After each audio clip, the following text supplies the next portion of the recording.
Welcome back to the Golden State with Mates post-game live after the Warriors claim a 125-111 victory over the Milwaukee Bucks at Fiserv Forum on Monday.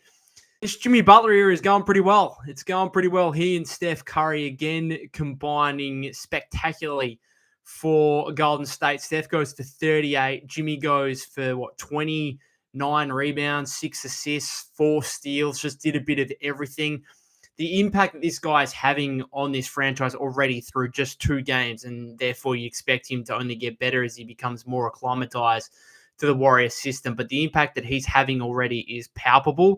The Warriors, I think the biggest thing from this game is the fact the Warriors shoot less than 29% from three-point range and yet put up 125 points because they get to the free throw line 37 times. Right, Butler leads that with another 15 trips to the line. I think he went 12 of 15, did he?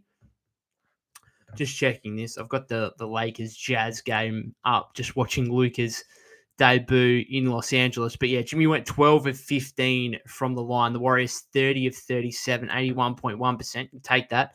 Overall, according to Anthony Slater of The Athletic, Jimmy Butler is the first Golden State player since Kevin Durant in 2018 to have back-to-back games with at least 13 free throw attempts. So he has been absolutely huge for the Warriors. You cannot deny his impact so far.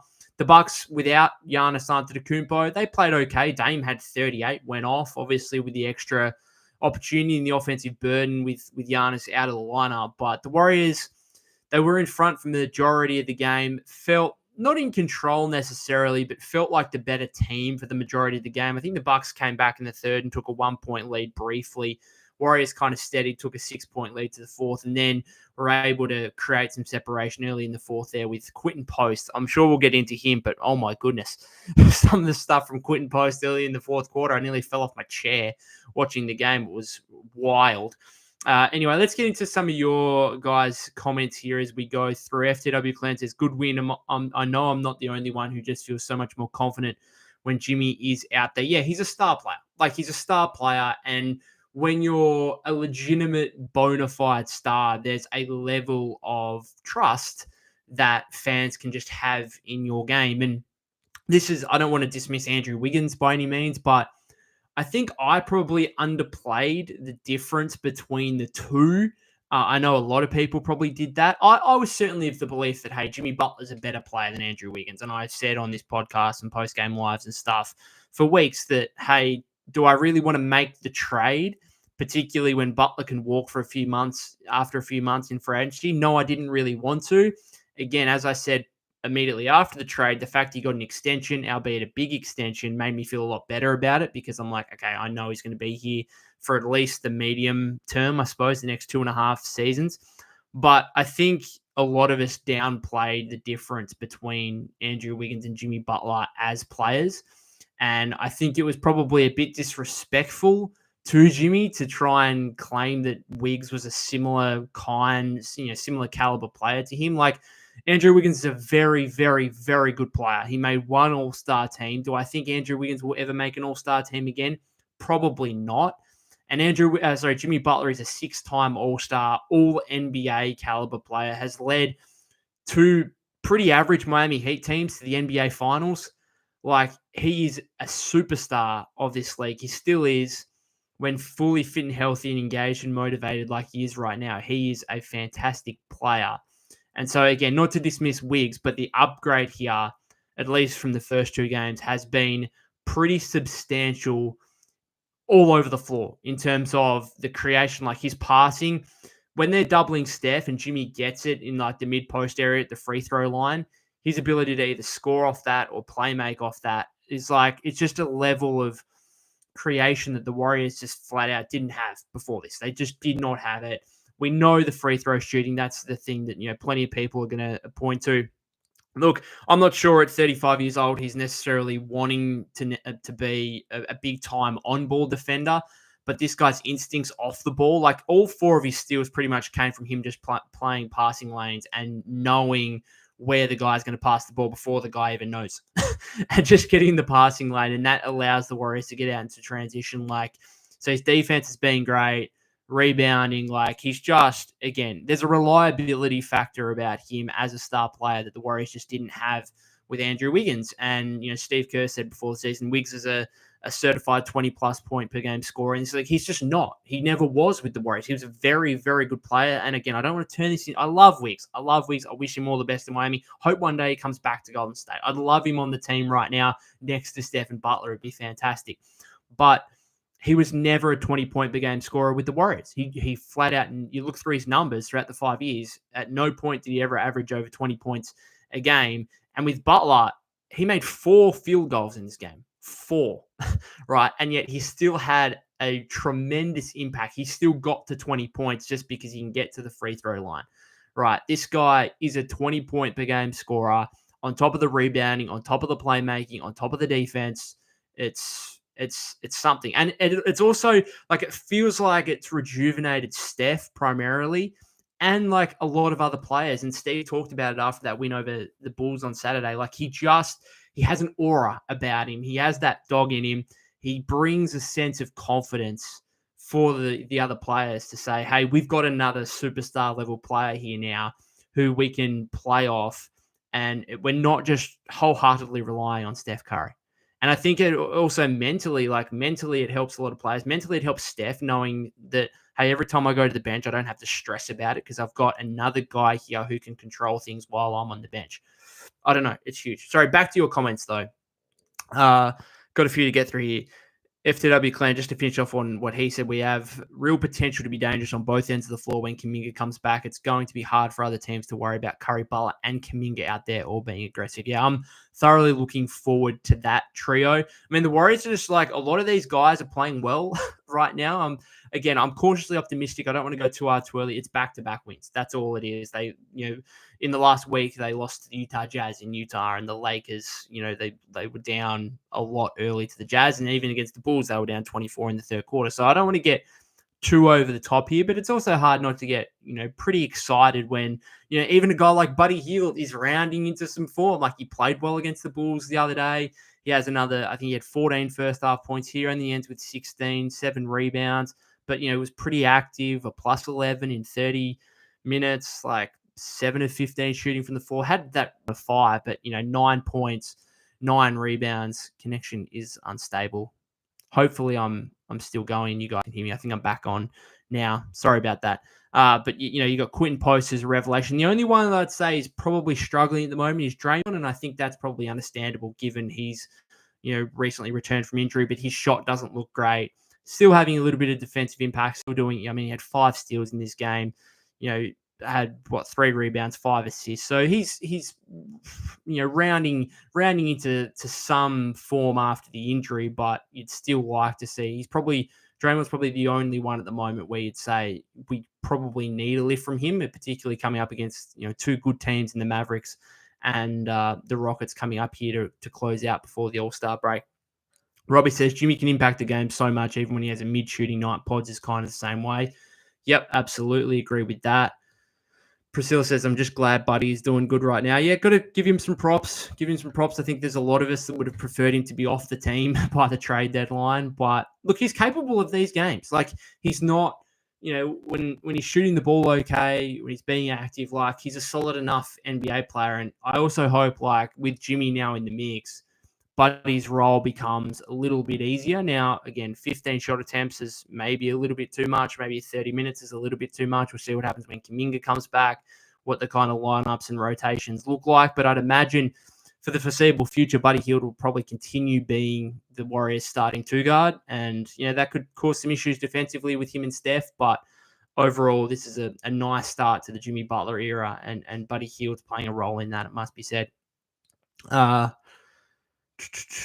Robbie P says Post is no doubt a solid shooter. Oh my, he had 3. So he didn't start this game. So Steve went small with Steph, Buddy, Butler, Moody, and Draymond at the 5. And it worked. It worked a little bit. It was fine.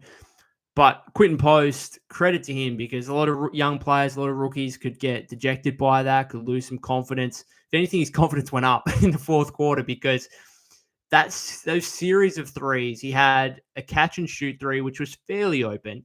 And then like a couple of possessions later, the Warriors got out into transition. I think it was Pods that found him on the wing. He was it Gary Trent Jr., I think? He kind of pump faked, let Gary Trent Jr. fly by, and then sidestep off the dribble three. And I was just like, I was lost for words. I was like, there's no way I've just seen a second round, 52nd overall pick, 7-foot rookie make a sidestep three early in the fourth quarter of a pretty close-ish game against a pretty good Milwaukee team, albeit they were without Giannis. I was gobsmacked. And then he also made a three, like a couple of feet behind the three-point line, where I think it might have been Lopez. Like, I thought Lopez actually did a pretty good job of, realizing the scouting report and closing out to Quinton Post pretty well throughout the game. But QP made like a three where I thought Lopez was pretty close to him in terms of I didn't think he was going to pull that, and he did, and he just drilled it, nothing but net. Had 11 points basically in the first 5 minutes of the fourth quarter and allowed the Warriors to get out to a double-digit lead where they were never really threatened again. So Quinton Post, my goodness. I mean, you look at it, 13 points, 4 rebounds, 15 minutes, 3 or 4 from deep. Got to the free throw line. I liked his activity on the boards there early in the fourth quarter as well. Had a couple of offensive rebounds to give Golden State some more opportunities.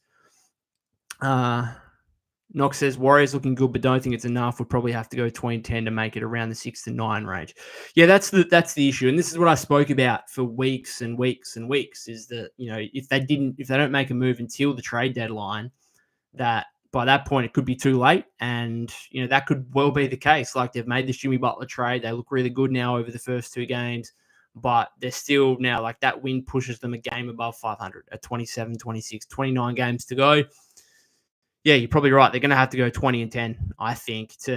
I think the goal at this point is to probably get the 7 or 8 seed, because I think if you get to the 7 or 8 seed, it's a pretty good indication you've had a strong second half of the season, that the Butler-Curry combination is working really well. And then if you get 2 opportunities at the play-in tournament, I'd just be surprised if, a Curry-Butler duo lost both playing games. Again, going back to what FTW Clan said earlier, is like the confidence level. I just feel like I have confidence and trust that those guys will win one of the 2 games, right, to make the playoffs. And then who knows, like OKC, like they're going to be heavy favorites, but I don't think the Warriors necessarily are scared of OKC. Like, who's going to finish second? Houston, Memphis? I don't know. Maybe the Warriors can pull off an upset, but obviously they've got to get to the playoffs first.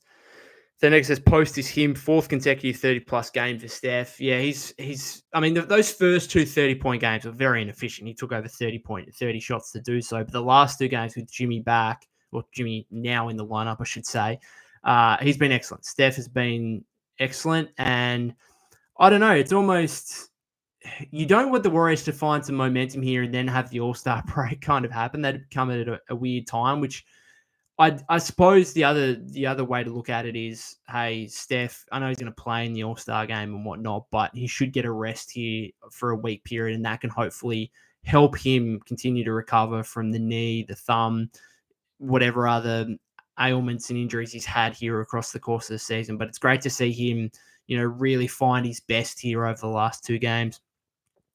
Jeffrey says, Post is him, bro, 50-something pick. Yeah, the shooting is just... I suppose, I can understand why Steve went small in this game, because, Giannis wasn't there and Brook Lopez lives out on the perimeter, so you can get away with not necessarily having that, big interior guy. But, I mean, this guy's good. Like, he's legit good. He's 3-point shooting right now. What's he shooting on the season? It must be like over 40% from 3. He's going to get wide open looks with Butler and Steph out there. I really like the combination of like the start of the second, start of the fourth quarter, when you've got Butler, Draymond, and Quinton Post front court combination. I think that's a really nice balance, offense and defense. The shooting, Butler's interior presence. It's going to be interesting to see what happens with that when Kuminga comes back. Maybe you could try and even reduce. I mean, Draymond played 32 minutes in this game. When Kuminga comes back, and if he's playing at a reasonable level, and once he's off a minutes restriction, you could get Draymond, I think, down to 27, 28 minutes.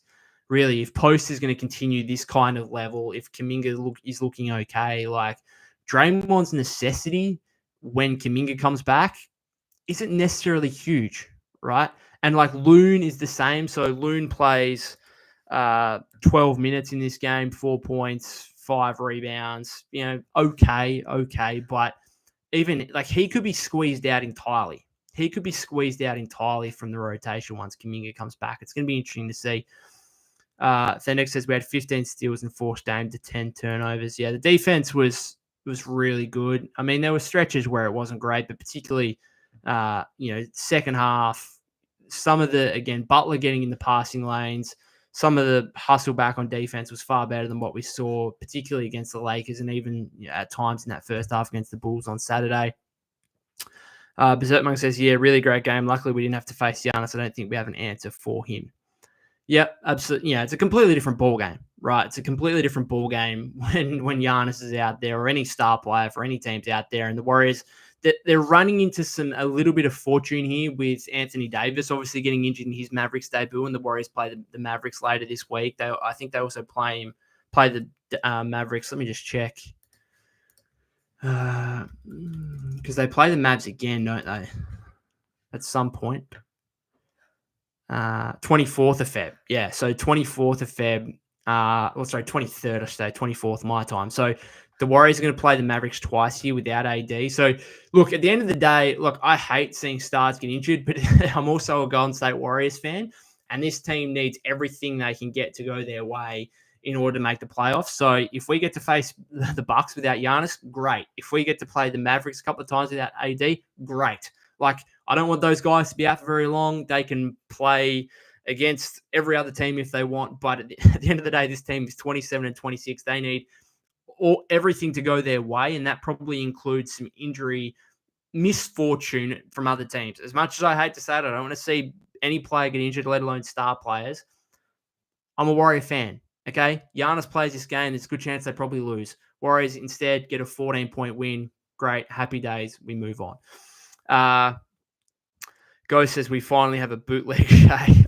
I was talking to a mate yesterday who's a Thunder fan and big Shea fan, and I always get into him. He's like, Shea, I hate watching him play. Just foul baiting and gets to the free throw line. It's so boring to watch. And then I messaged him yesterday, and I was like, I can see why you love Shea. And he's like, oh, here we go. What do you mean? I was like, well, because I saw Jimmy Butler get to the line 13 times against the Bulls, and I was loving it. I was absolutely loving it. And I don't think Jimmy gets fouled legitimately. He's going to the line. He's going to the line 28 times here. But I feel like it's all been legitimate. There's no foul baiting stuff with him like you can argue with Shea. I think everyone realizes Jimmy Butler is great at getting to the free throw line, but no one, Jimmy Butler doesn't have any kind of reputation of foul baiting and getting to the free throw line in a way that isn't warranted. So, it's great. And the fact the Warriors get to the line 37 times in this game, because not only does Jimmy get to the free throw line himself, but that ability to get other teams in the bonus early on. And then, all of a sudden the other guys on the Warriors, they start being aggressive, start attacking, because they know that, hey, if there's any contact here, it doesn't even have to be a shot attempt. I'm just going to the free throw line. So it's huge. Can't be understated. Berserk Monk says we also don't have a point of attack defender to disrupt Shea anymore. Good point. I wonder, there's a part of me that hopes I don't want, it's almost like Draymond. It's almost like Draymond with Jimmy, where I don't think at his age you want him to be a night to night, every game guy who goes out and guards the opposition's best guard or wing. I don't think you want that. But come playoff time, I think that's a scenario where you're saying that the Warriors don't have a point of attack defender for Shea. Maybe Jimmy puts his hand up and says, "Here, this is what I'm here for. I'm a playoff performer as Draymond is. I'm taking the defensive task of guarding Shea Gilgeous-Alexander." Now, whether he can get away with that while, having the energy to do what he needs to do offensively, who knows? But we'll just got to wait and see if that comes to pass in the playoffs. As I said before, we got to get there first anyway. Jeffrey says, Buddy played good, but give me 2 to 3 week streak, then I'll say he should start. Good point. Orlando says, Warriors are looking into acquiring Larry Nance Jr. or Bojan. Nance Jr. would be interesting because he's like a kind of stretch five. He's a weird player because he's kind of a tweener. He's not really a 4 because he doesn't have the shooting for that, but he's slightly undersized at 5. But he's also a solid rebounder. I think he'd fit the Warriors system. Like, he can pass the ball a little bit. I wouldn't mind Larry Nance Jr. if he gets bought out. I'm not sure what the chances are of that. And Bogdanovic, I don't mind him, but it's probably more idea than reality because he's been injured the whole season. He's coming off foot surgery, which is dangerous in itself, let alone when you're 35 years old. Never a great defender. Look, he's a solid 3-point shooter, but because he hasn't played this season, you're really going into the unknown with him. If you're signing him, you're probably doing it not expecting anything, and anything you do get is a positive. So I don't know. We'll wait and see. The Warriors probably make a couple of more acquisitions here. I still think Kevin Knox will be one of them. Maybe Nance would probably be ideal if he does get bought out. Bascano says, let's remember that Jimmy is not in game shape. Yeah. I said that before. Like, this is 2 really good games, and yet, like, he's going to get into game shape more. He's going to acclimatize to the Warrior system more. It's a great start. Joe Boy says the way Jimmy plays that Steph is amazing. He can lead a team. I mean, not only can he lead a team, he's led 2 Miami teams to the NBA Finals. So, again, to go back to what FCW Clan said at the start, like, to have a guy out there when Steph's on the bench who you have full faith in him being able to run an offense. When was the last time we had this? When was the last time we had a scenario where the Warriors had a guy in this non-Steph minutes who could just run the offense and you felt completely comfortable and trusted in that? KD. It has to have been KD because, it's Jordan Poole was great for us. If you go back to the 2022-23 season when Jordan Poole kind of got the backup point guard duties, and I don't think they put him in a great position because they also had lineups with like Wiseman and Kuminga, and they went really young, and it probably didn't really help Poole too much. But he just never really, he always played best playing next to Steph. Like, he just did, okay? And so he wasn't really it. Clay, you could run a lot more actions for him, but Clay obviously was never a player you're going to put the ball in his hands and be reliably trusting in that to create offense for you. So it's really, the Warriors haven't had this for 5-6 years, legitimately. Same with Wiggins. Again, Wiggins, great player, but great player next to Steph, not a guy who's going to run the second unit for you. Ghost says Bojan's still hurt. Yeah, he hasn't played a game this season. I was looking at updates before this. Brooklyn have given 0 updates, basically, aside from saying he's still rehabbing. Pascando says Jimmy has that dog in him. FTW Clan says we still have GP2 in relation to the point of attack defender. Yeah, he's someone you can throw out there. I'm not sure how much he's going to be. We're looking way too far forward into playoff action, but I'm not sure how much you're going to want GP2 out there in a playoff rotation, with the Warriors. The Warriors still have a lack of shooting, right? They still do. Draymond, Butler. Draymond's 3-point shot looks not good at the moment. Butler doesn't want to take them. He took a couple of corner threes in this game. He took one. So he's taken 3 3-point attempts in 2 games. And again, credit to the guy for being so good without a 3-point shot. It's crazy. But, he doesn't want to take threes. Kuminga is a more willing 3-point shooter, but not a great one. So when he comes back, again, how do they do that? Loon, if he continues to play off the bench, TJD, if he comes back into the mix. So, again, we'll wait and see. I'm not sure how much you can play GP2 going forward, particularly when Kuminga returns. Bascano says Wiggins is too passive. Also says Jimmy will get better with time. He'll be a great mentor for Kuminga. Yeah, all we've heard over the last couple of days is this guy is the perfect mentor, the perfect illustration for Jonathan Kuminga on who you can be. They're both 6'7", they're both really physical, they both get to the rim, they both get to the free throw line, they're both questionable 3-point shooters, they both can work in the mid. JK, for as much as we focus on the 3-point shooting, actually has a really good mid-range game at times. Anyway, I mean the percentages probably don't suggest so necessarily, but he gets to the line, does a lot of the same stuff Jimmy does. And that could be a huge help. Now, I'm still going to be interested to see how those 2 guys work together. I'm optimistic. I still have some question marks on the spacing. But at the same time, I'm looking at Jimmy Butler going 0 of 3 in 2 games from beyond the arc, and yet he's having so much impact. That kind of tends that lends me into thinking that, him and Kuminga and Draymond, however this works in terms of the lineups and rotations moving forward, I have some optimism about it. There's no doubt about that. Orlando says we already beat the Thunder. No more regular season games for them. Piscano says since 2010, Butler is 6 in free throws attempted, if I'm not mistaken. Yeah, I think did that come up on the broadcast? I think they had that. Orlando says Bojan's been cleared. Can you link a source to me for that? Because I couldn't find that. Piscano says the only problem we'll have is if we make the playoffs is playing against bigs like Jokic. Good point. Wonder if there's one of those on the buyout market. Berserk Monk says, in today's NBA, every team needs a free throw merchant. We finally have one. This team's dead last. Dead last in free throw percentage, 27th in free throw attempts before Jimmy Butler arrives. And now all of a sudden they're taking 37 today and making 81% of them. FTW Clan says, Jimmy just settles us down in close games with a sense of calm and confidence with him in the lineup. Dan Dex says, Pods had some good charges. Yeah, drew that one from Kuzma again early in the fourth quarter. Like, Pods has got back to a point now, like, even when he's not shooting the ball and, like, scoring the ball that efficiently, like, he's getting back to just, like, his all-around impact that he was, he was making and producing in his rookie year.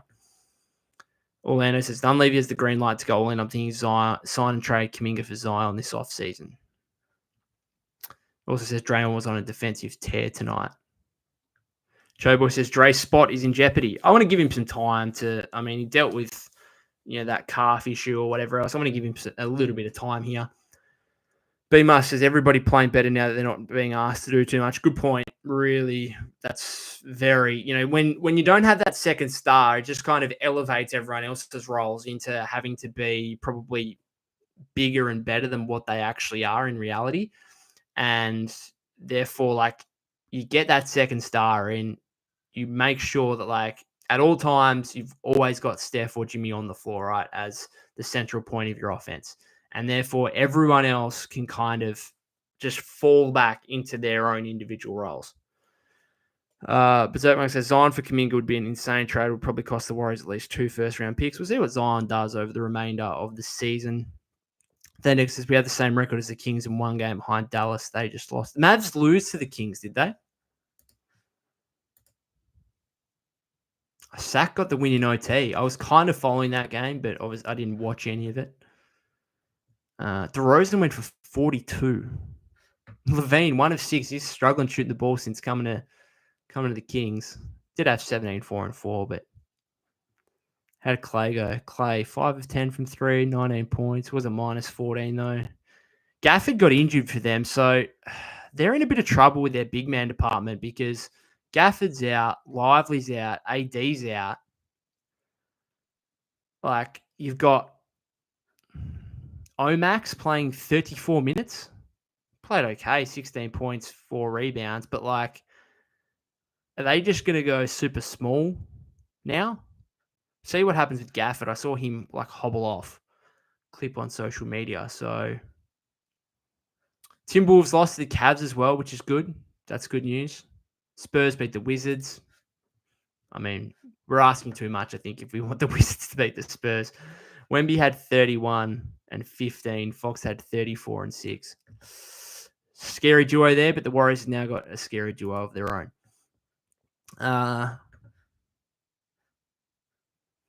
Jeffrey says, Jimmy's a dog. We don't forget about Rachel Nichols during 20 season, bro. Was putting in work on the court and off the court. The good old COVID bubble. Ghost says, bring up Knox. I reckon that'll happen. Very likely. Orlando says, he posted that contested 3. Yeah, he had that, like, he had a wide open one, and then he's like, all right, I've hit 1, I'm in a rhythm, and then he hit the sidestep 3, and I was like, whoa. And then he took that one over Lopez when Lopez was pretty close to him, and it was like early in the shot clock, and he took it, and I was like, oh, wow, he took that shot, and then it went in. I was like, oh, okay. But he was on fire early in the fourth. Berserkman says, wow, Kings beat the Mavs. Levine hasn't looked great since not being the number 1 option. Warriors might have got fortunate there, maybe. They could have made the Levine-Vucevic trade. Thank God they did the Butler trade, because if they didn't do the Levine-Vuce trade in holding out for a bigger star, and then they just didn't get a star, and they basically did nothing at the deadline. That would have frustrated a lot of fans. But credit to Mike Dunleavy Jr. I was a little bit like, at the time when they passed up on the Levine Vucevic thing, I was like, okay, if you want a bigger name, you better go and get one. Like, you better execute it. Can't be another case of, oh, we tried, but we couldn't get it done. And credit to them, they got Jimmy Butler, right? They got Jimmy Butler. They paid a big price, not from the trade, but in terms of giving him an extension. Again, that extension looks pretty good right now based on the first two games. Robbie says Curry, Moody, Jimmy, Dre, Post to start with JK, six-man prop best for spacing. I think they're going to continue starting Buddy Hield. I'm with you. That would actually be my starting five. That would be mine. I don't think they'll do it. I think they'll go with Buddy over Moody, because I know you can look at the percentages and say, well, Moody is arguably a better three-point shooter than Buddy Hield based on the percentages, but there's a couple of things. Buddy Hield has a much quicker release than Moses Moody. Like, Moody still has a bit of a wind up on his three, which allows defenders to close out, and therefore allows defenders to play off him a little bit more. And I just think Buddy Hield is a noted three-point shooter, volume-wise, the best three-point shooter over the last 5 or 6 years in the entire league, right? We saw that stat before he came to the Warriors in terms of, him having more threes than Steph total over the previous 5 seasons. And therefore, I think defenses still play up on Buddy as if he's a really dangerous three-point sniper, which he still can be, as much as the percentages and the play has been really poor basically since the start of December, maybe even before that. Berserk Monk says Kings fans are saying that Levine can't play defense. FTW Clan says Jimmy's presence instantly puts all of our role players into more manageable and realistic roles in terms that are more achievable. Mr. will drop in the standings. They just lost Gafford. Lively not close to coming back. AD don't know if he's coming back. And Berserk Monk says, and PG injured too. Mavs falling apart badly. Yeah. So I think we're half a game from the Mavs now, aren't we? Because they've also got 26 losses. So, yeah, we just win our next game, and that'll be... Are they 28 and 26? We're 27 and 26? I think 7-8 seed. That's got to be the goal. Orlando says the chef has found his Butler. Orlando said that starting lineup worked. We had total control of the whole game. Again, it worked because there was no Giannis, and because Lopez is a stretch five who, he'll post up on huge mismatches, but he wouldn't see Draymond as a huge mismatch. So he's just out there spacing the floor, and the Warriors didn't really need an interior big. Berserkmark says, my guess is Mavs will fall down to the 10th seed and teeter there for a while. Maybe we stay between the 6th and 8th seed. Yeah. We got to try and, can we try and create some separation? Because we're tied with the Kings now. We are, half a game essentially behind the Mavs. Half a game ahead of the Suns now because they don't play today, I don't think. No. So can we try and, the 8th seed is very doable. The 8th seed is very doable, but I'd prefer to, can we go on a run here and actually create some separation here and try and get a 3-4 game gap, but from the 8th seed, compared to the Mavs, Suns, and Kings. So we'll see.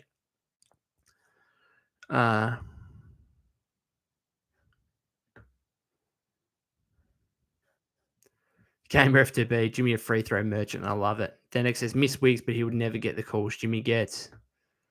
Gamer F2P, can we get some respect, love for QP?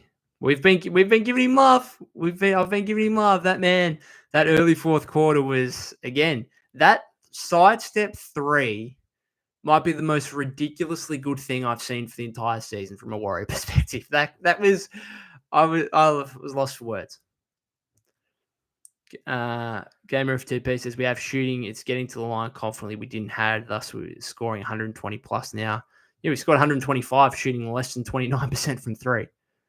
Berserk Monk says because of the lack of shooting and lack of an elite point of attack defender, that's where we'll miss Wiggins the most. But 1-for-1, Jimmy will always be the better player overall. Gamer F2P says Wiggins debut 11 point, hits 3 3-pointers, but 0 impact in the game versus Celtics. At least he had 4 rebounds. Yeah, I watched the first quarter of that. Wiggs, Wiggs' signature move now might be getting fouled on the 3-point line. I cannot believe he gets fouled from three as much as he does. It's like some defenders act as if he's Steph Curry and like close out recklessly, and he gets fouled from three so much. Did that on the first possession of the game, made 3 free throws, made his first three. A couple of minutes later, had 6 points in his first like 5 or 6 minute stint, and then did bugger all after that. Again, 11 points. I think he was 3 of 12 shooting. Made 2 threes, I think, and then he went to the line and made 3 free throws on a 3-point foul that started the game off there. Had 5 rebounds, 5 assists. Kyle Anderson missed all 5 of his shots, didn't have a great start, played less than 10 minutes either. The slow-mo stuff is fascinating. I don't know. I don't want to go early on that, but I thought he was going to be super valuable for Golden State, and he just like was okay, but just Steve was like, I've had enough. And then I'm not sure how much he's going to play for Miami. Don't know. It's weird. Like I thought he was going to be great, and now he's not that his career is in jeopardy because he's still under contract for another 2 seasons. But yeah, it's a bit odd. Berserk Monk says not a fair game for Wiggs though. Tyler Hero didn't play. Miami basically threw Wiggins to the Wolves on his debut. That's the point though. that's exactly the point Golden State made the trade, is because you don't want Wiggins as a go-to scorer, a go-to shot creator. Like you don't want that. You want him playing off other star players. And no surprise, like no Tyler Hero, Wiggs really struggled, right? And he's always better playing off. Like I was looking at Wiggs' numbers without Steph in his Warrior career, and you would have thought, okay, so without Steph, he's probably going to get more usage, and therefore, like his numbers will be better. They're basically the same. Like he pretty much averages the same with Steph, and then when he's out of the lineup, injured or resting or whatever. So you just don't want him as that guy, which is exactly for how good Wiggs is. I love him, always will. He's always got a place in Warrior hearts. Like clearly, Mike Dunleavy Jr. and the front office were just like, we need another guaranteed, certified go-to creator in the non-Steph minutes, and that's why they went out and got Jimmy Butler. Like, it's very, very obvious. Very obvious. Jarmusch says, how about my boy Quinton? He should get all the starting 7 minutes while TJD and Looney get the bench minutes. I think he will probably go back into the starting lineup. I think he will. Against Dallas, I reckon they're probably going to stay small against the Mavericks because Dallas don't have any bigs now. Gafford out, Lively out, AD out. Mr. Level, Rachel Nichols was probably the first Joy Taylor. Let's move on. Let's not talk about that. Gamer FTP says, Post is the real deal. Just needed to bulk up a bit. He had a nice block too. His defense is like... It's not horrific. Like it needs improvement, but it's like, I feel like he needs a little bit more confidence on defense. Like I feel like at the moment, the coaching staff are just telling him, okay, just straight up, don't try and do anything. I think in time, he's like a legit 7 foot, obviously. Maybe in time, he'll actually have the confidence on the defensive end to try a bit more in terms of, I'm actually going to try and block this one, or I'm going to do more than just like literally go straight up and basically hope that the attacking player misses it. Like that's kind of what, like he's had the odd block here or there, but I think I'm not saying he's going to be this all-worldly defender or anything like that, but I think he's like going to be solid enough. And then when you've got his kind of offensive game, like this guy could be a like legitimately good NBA player. And I wrote about this as well yesterday, is that the Warriors need to make a decision on him, like in terms of the rest of this season, because is he going to be a guy who can be a reliable starting caliber center for you moving forward? Because if he's not, then you've invested in this Steph, Jimmy, Draymond trio for the next 2 seasons. You need to go out and basically be very meticulous with the remainder of your roster and go out and get a reliable, probably veteran starting big. Now, if Quinton Post displays over the rest of the season that, no, like I can be that guy, I'm a consistent player, can knock down legit 40% from 3, can improve my rebounding, can improve my defense to a point where, hey, you can bank me in for 20, 25 minutes in a starting role next season. Great. Like that's ideal. Fantastic. Particularly on such a low contract for next season. So like the Warriors have a decision to make here in terms of Quinton Post. And that's probably unfair on a rookie center, but it's also like the reality of where the Warriors find themselves in, where they've invested financially, particularly in this Jimmy, Steph, and Draymond trio here for the next 2 seasons. Gamer F2P. Sorry, I've already read that. So Mike says QP's post defense is my main concern, and his PNR defense. As long as the Warriors can master that, we should be okay. Happened tonight against Bobby.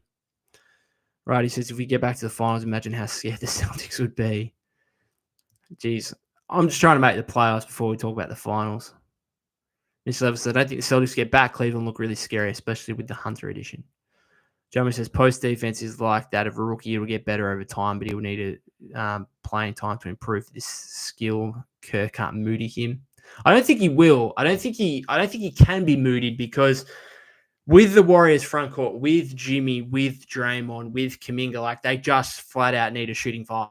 And like they didn't add another one at the deadline. So they have to play post. They have to play him at least 15 minutes a game. Like he played 15 minutes, and that's kind of in this game, and that's kind of the floor, right? I expect that's the minimum he plays every game moving forward.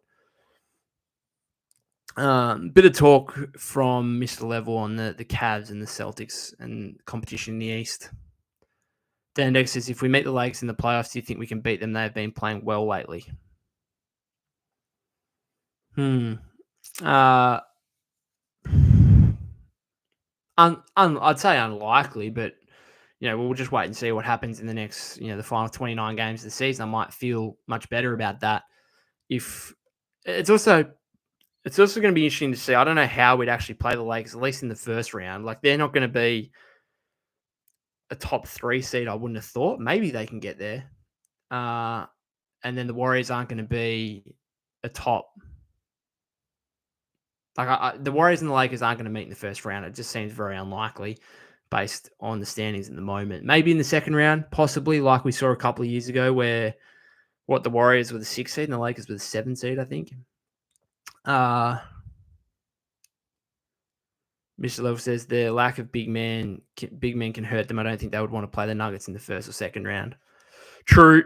Imagine Jackson Hayes having to go against Yoda to return. So Mike says 1 point on Wiggins. He's overqualified as a role player, super elite role player, but he's underqualified to have been the clear number 2 for this Warriors roster. Wiggs as a 3 would have been ideal. I'd like it's almost now they wouldn't have done this, but like if you could have turned the Jordan Poole contract into Jimmy Butler, right, and somehow still had Wiggins on this team with Butler, with Steph, with Draymond, that would be perfect. That would be perfect. I think because you could actually start Wiggs at the 2 then, and if you've got Quinton Post at the 5, and you'd still maybe have enough shooting there, and then maybe you move on from Kuminga because you can't re-sign him in free agency because you don't have enough money there. I don't know, but ultimately they've kind of got the Jordan Poole, and I know the guys on the Warriors Plus Minus podcast spoke about this. They've kind of got the Poole contract back, because now they're paying Butler the combined salary of Poole and Wiggins, basically. Simon says, Jimmy is the man. Post with 4 fire emojis. Then next says, whose minutes does Kuminga get when he comes back? I would think, just looking at this game, because the Warriors fully fit, aren't they, now without Kuminga, aside from Kuminga. I think GP2 becomes a legit break glass in case of emergency if an opposing guard's going off. I don't think he's in the rotation.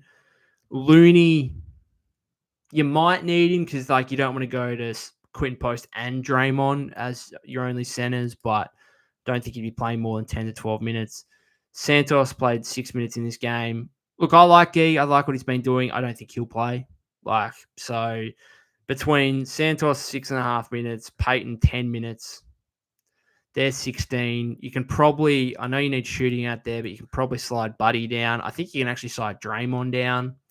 So there's still room here to get Kuminga at least 25 minutes a game. Moody played 33 in this game. He won't play 33 when Kuminga's back. So from this game, Moody played more than he would. Draymond would play more than he would. Buddy, I think, would play more than he would. Peyton played 10 minutes when I think he played 0.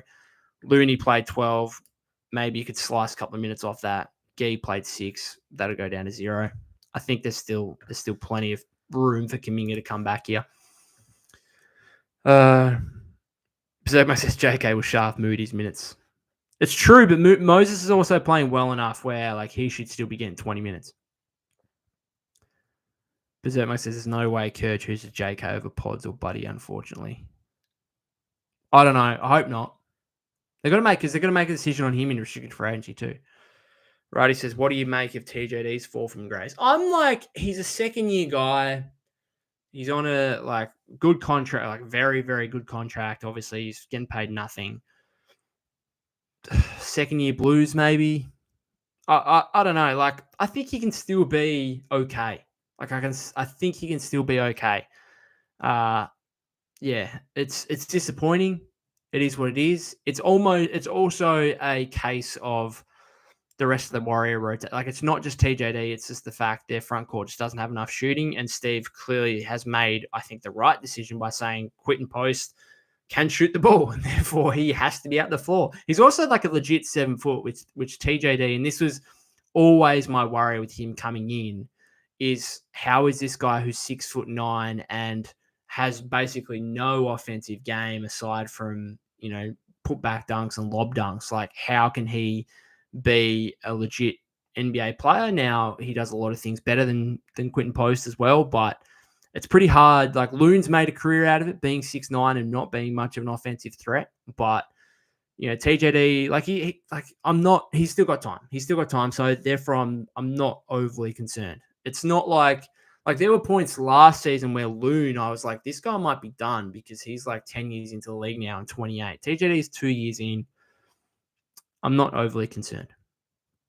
Gamer of 2 pieces. I think Buddy gets too many minutes. Berserk Monk agrees. Says Kerr loves playing Buddy, and Buddy has been somewhat playing better these past 2 games. Gamer of 2 pieces. Honestly, I think Looney is not better than TJD, and he's very slow-footed. I honestly believe with TJD back into the start or next off the bench will make GSW confidently blow out teams. I wouldn't hate seeing like TJD playing alongside Jimmy, for example, and seeing what Jimmy's playmaking can kind of do for him. I don't know. It's hard. Like, they've won these 2 games. It's hard to say that TJD should come back into the rotation. So everyone says Looney's a better screener and smarter positional player over TJD at this stage in TJD's career. True. Douglas says Malcolm Brogdon would be our perfect candidate if he's bought out. Possibly. Don't mind it. Not sure if he'll get bought out or not. We'll wait and see. Mr. Lewis says, need to trade TJD unless you get the jump shot and better defense. No. Trading TJD should be the last thing they do. His contract is so good. Like, this is a team that's probably going to re-sign Kuminga and be deep into the tax. Like, you need every single, like, minimum level guy you can get. And because of, like, he's a recent draftee, like, TJD is less than a minimum. And so you need to take advantage. Like, I just would not trade that guy. Basically, obviously you would if you're getting something good back. Like, I get that. But his contract is so good that I'm just not sure I'd do it.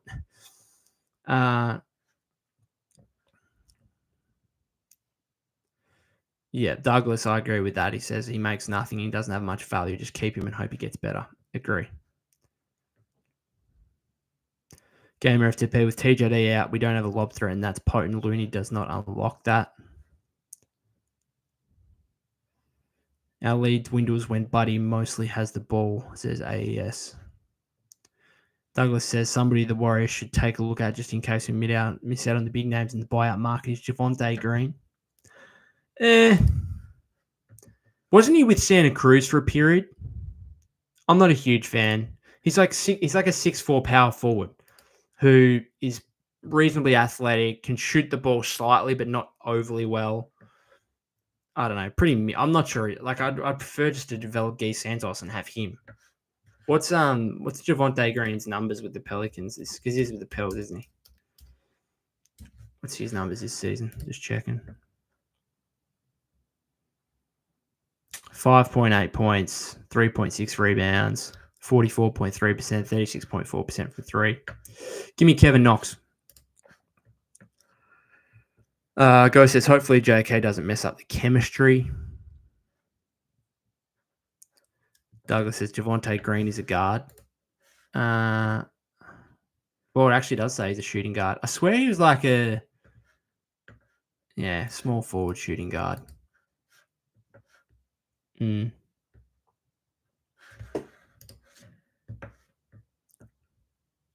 FTW claims, I saw a post of Jimmy getting essentially triple team in the post. He demands attention on the interior. No wonder Curry has had 34 and 38 with Jimmy.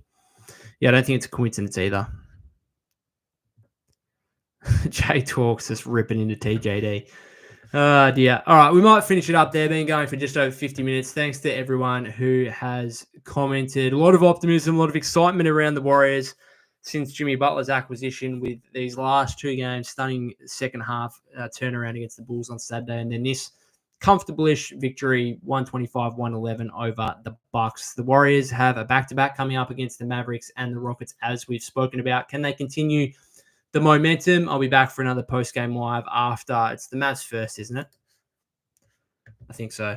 On Wednesday. Yep. So I'll be back for a post-game live after that. If there's any major additions or anything like that beforehand, then I'll certainly come back on and either do a live stream or a podcast episode. But I'll probably, if not, I'll wait until that post-game live after the Mavs game. Hopefully the Warriors can get another win. Douglas says should be called Post the Dutch Oven. Certainly needs a nickname.